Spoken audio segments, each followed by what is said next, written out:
Hello everyone. In the previous video, we discussed the Anglo Saxon period or the Old English period.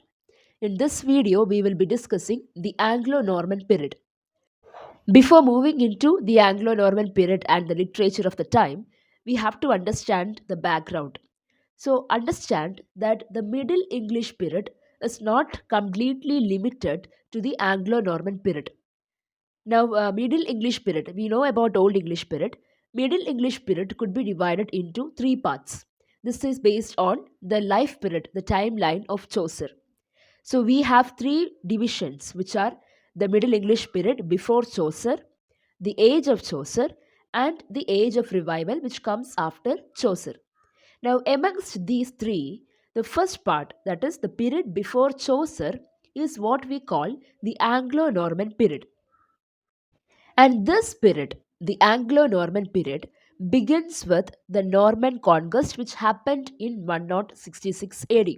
Now, this is an important date to be remembered for the competitive exams that you will appear for. So, we have the Norman conquest. Now, in the previous video about the Anglo Saxon period, when we were discussing about that, I had mentioned that they had a very powerful king, King Alfred. But after the death of Alfred, there were no powerful kings like him. And there was a time when England was being attacked by Picts and Scots. And in such a situation, it was very easy for the Normans to come to England and attack and conquer them. So we have William the Conqueror, who is from Normandy, France, who came to England and attacked England, and the king of England then was King Harold, who was the king of Wessex, and he is also the last Anglo Saxon king. Because in the battle that they fought, which is named as the Battle of Hastings, in the battle, William the Conqueror from Normandy won. So King Harold became the last Anglo Saxon king of England. Now, when we were talking about Old English in the previous video, I had mentioned that the Romans had conquered England. So, their official language, which is Latin, got mixed up with the native language of England, and that is how Old English was formed. And now, when William the Conqueror from Normandy, France, he conquered England, you have a new language coming into England. And this new language is Norman French. And we know that the language of the powerful, the language of the people who are in power, is always the language of the officials. So, what happened is when William the Conqueror, who is from Normandy, he started ruling over England, Norman French became the official language. And soon, everything which was supposed to be done officially, all the officers, all the administrative processes, everything became in French. Now, along with that, the elite people, the rich people who could afford all these posh languages, they also started using French. So, French became a part of language, Norman French. Now, what happened to the common people? The common people could not afford to change their language all of a sudden. They kept speaking in Old English itself. So, what happened is this Norman French, which is spoken by the official people and the elite people, this got mixed up with Old English. And that is how this new language, not new language, but a new version of Old English known as Middle English emerged. So, evolution of the Middle English language is a very important result of Norman conquest in England. And apart from that, another important change in England was the introduction of feudalism or feudal system.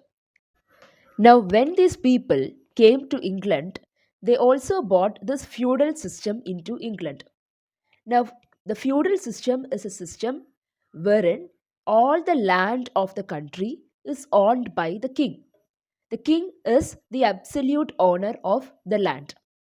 And the king gives this land or presents this land to the nobles of his country who are loyal to the king, who supports the king.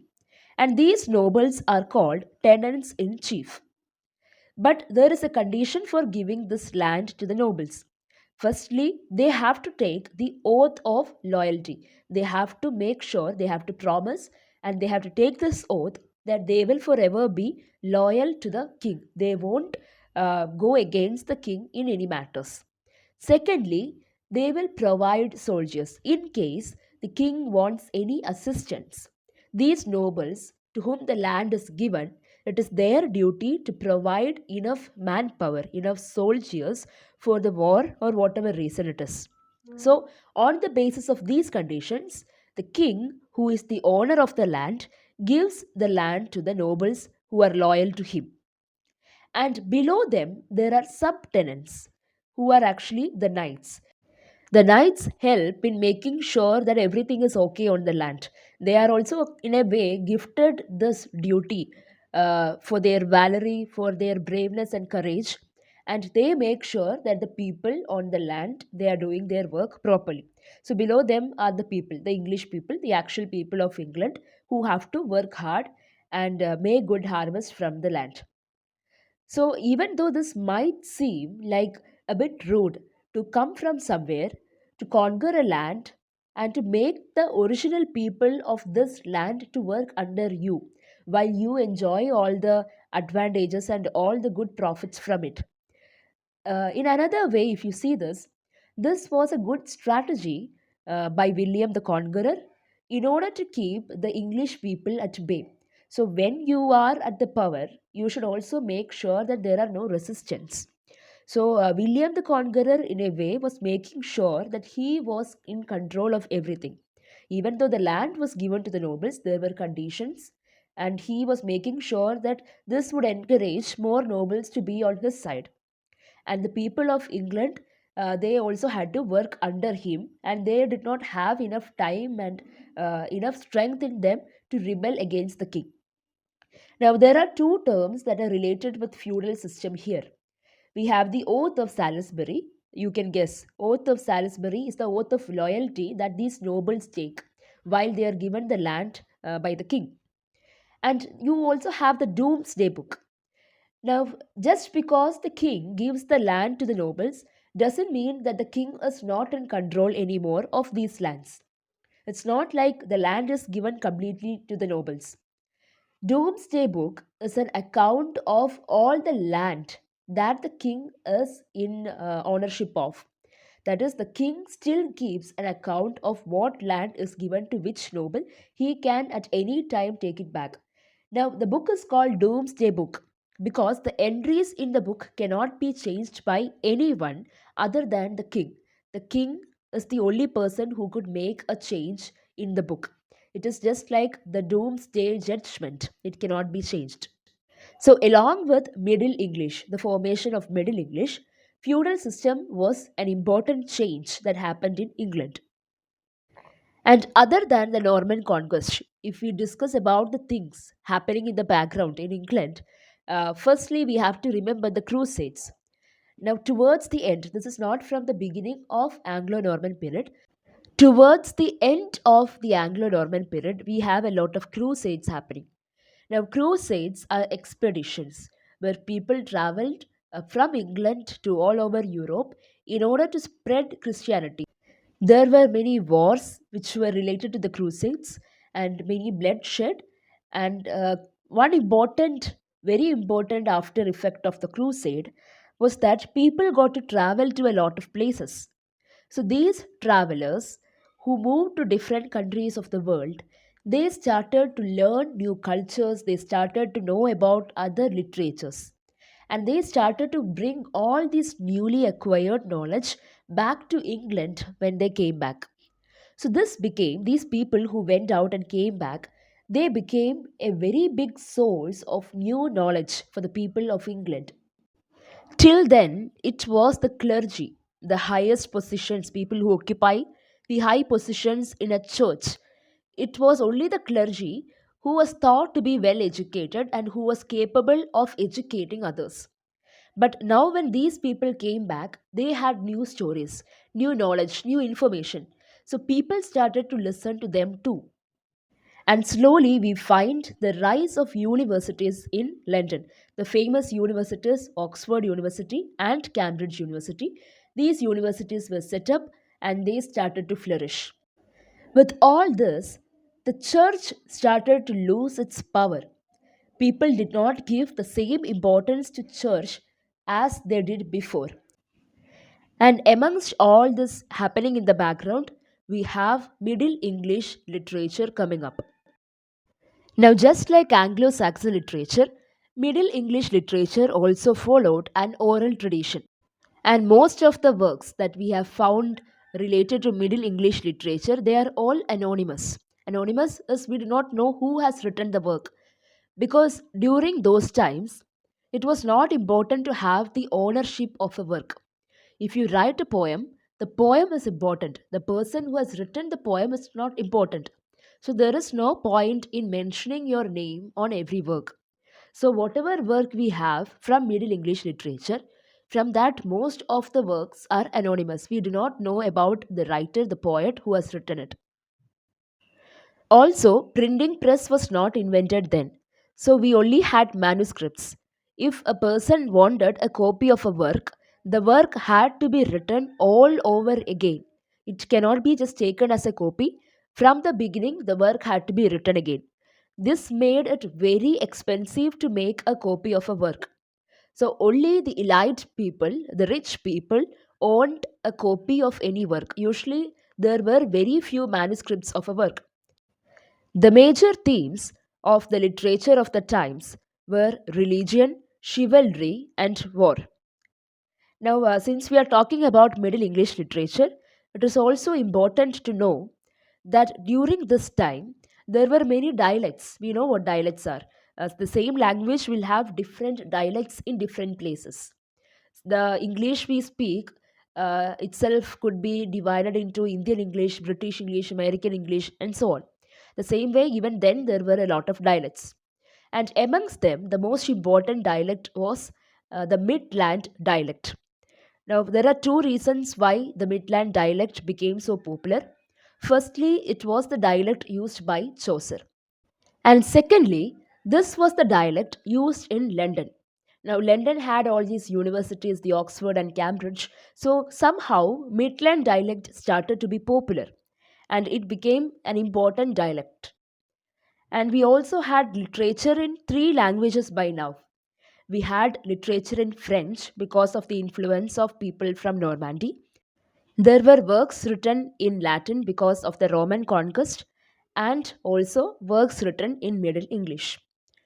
Now, originality of works during this period, during the Middle English period, was very less, because mostly we find that people either translated the works that already existed, or they use stories which were already there in other literatures. So, original works were very less during this period. And speaking about the three states, that is, you have the nobility, the clergy, and the people. These were the three categories of people in England during those times. Now we will discuss about the literary works, the literature, Middle English literature. And as I've told before, we don't have many very important works during this period, but still there are a few works which has to be mentioned. The first one is Historia Regum Britannia, which is also called the History of the Kings of Britain. Now this was written by Geoffrey of Monmouth and it was written in Latin. Now, the reason why it is important, even though it is written in Latin, and it's also not a work which is actually good in literary value, but this work has been an inspiration for many other important works later in the history of English literature. That is why this work is mentioned. Not because of the innate importance of this work, but because this work was inspirational for many important works later. So it's written in Latin, and the work is about the history of Britain and about the various kings that Britain had. And as I have told, it doesn't have any literary value, but it popularized Brute. Now, Brute is thought to be the first king of England, and King Arthur. You might have heard of King Arthur and his round table and his knights. The next work we are discussing is Layman's Brute or the Chronicle of Britain. Now, this is written by Layman and it is a translation of the history of the kings of Britain, just the work we just saw before, which was written in Latin. So layman translated the work from Latin to Middle English. Now, this is important because even though King Brute, who was thought to be the first king of England, and King Arthur and Robin Hood, we have heard of the stories of Robin Hood. Now, all these versions, these stories were there in the book, the previous book, but this was the first English version of these stories. Also, this book is not the exact translation of the history of kings of Britain. It's only a different version, but of the same story. The next work is The Owl and the Nightingale. We do not know the writer of this work. Now, this is an allegorical debate, or it is a satire. And here there is a debate between the owl and the nightingale. Both the birds are debating, discussing on who is the best singer, who could sing the best. This is also a beast fable, since the characters of the story are birds, animals. We call it a beast fable. And then we have Sir Gawain and the Green Knight. Now, I have told you about King Arthur. There were a lot of stories about King Arthur and his knights. And amongst these stories, one of the most popular story is Sir Gawain and the Green Knight. Sir Gawain was one of the knights in King Arthur's court. The fifth important work I would like to discuss is Pearl. Now, again, we do not know who has written this, but the writer who has written this is now called the Pearl Poet. So, this is an allegoric work. It's an allegory, and this is a poem about a father who is lamenting, who is crying over his daughter's death. The name of his daughter is Pearl. So, the father is sitting on a river bank and he is crying about the death of his daughter. It's a dream like story, and he sees the daughter on the other side of the river, and it symbolizes his daughter being in heaven right now. So these are the five most important works in Middle English period, but not in the entire Middle English period, in the Anglo Norman period. Now, other than this, another collection which I would like to bring your attention to is the Cotton Nero AX.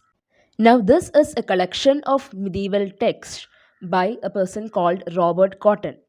This person was very interested in collecting medieval textbooks. He had the manuscripts of all these texts, and this collection that he had is now the biggest source of medieval manuscripts we have today. So, this has become the greatest source we ever had. So, his collection, his hobby, became a big advantage for the people who learn English literature, for understanding about the Middle English literature and about the literature of the Anglo Norman period. So, with that, we come to an end to this video. As mentioned, we have not discussed the entire Middle English period, but only the period before Chaucer. And this period is known as Anglo Norman period. And Middle English period extends to the age of Chaucer and the Revival period. I hope this video was useful to you. If you liked the video, please like and do share it with your friends. And as you can see, these notes are handwritten and not typed. Do mention your suggestions about this in the comment section. Thank you so much for watching.